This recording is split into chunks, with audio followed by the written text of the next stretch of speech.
Baking for me is a real passion. It's something I love to do at home and all the family can get involved. As a chef, quality ingredients are so important to me. So it's fantastic to be working with Homepride, great British flour.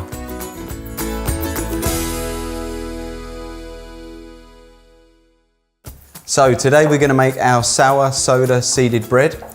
We're going to start with our overnight fermentation process, which is our Homepride strong flour.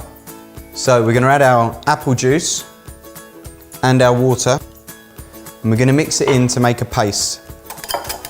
As you can see, it comes together quite nicely. And then what we're going to do is keep this overnight to allow it to ferment. So I've got one here.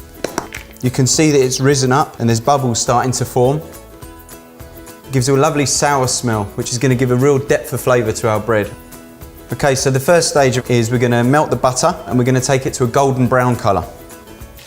So with the butter, what's happening right now is the milk solids are starting to caramelise and it's going to turn the rest of the butter in there golden brown, so you're going to get a nice sweet nutty flavour.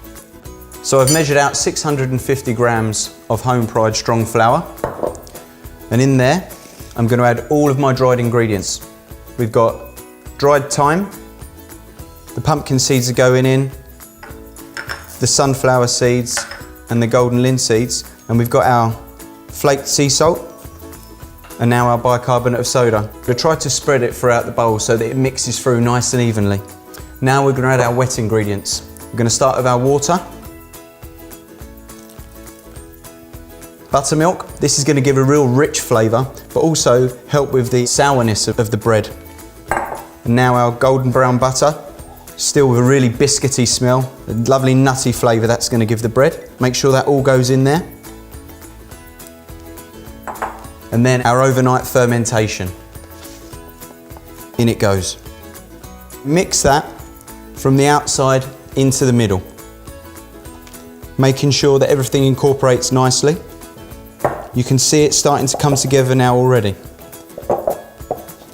At this stage, we're going to turn it out onto the work surface and finish the kneading by hand. So we're going to dust our work surface. You can see it's already well incorporated and well combined. Just a little bit of flour on your hands to help it work. And we're going to bring that dough together.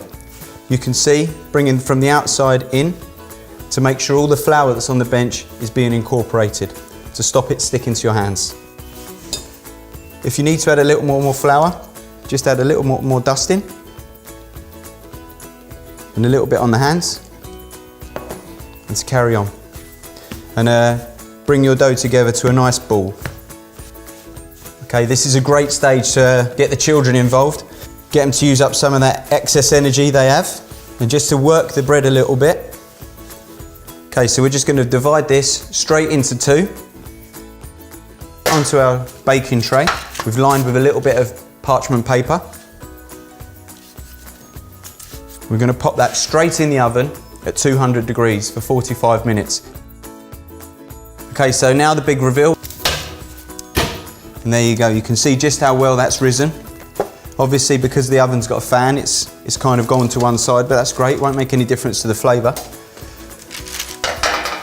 And here we've got one that I've cooked earlier and left to rest for an hour. So let's have a look at it. Lovely crust, lovely crunch.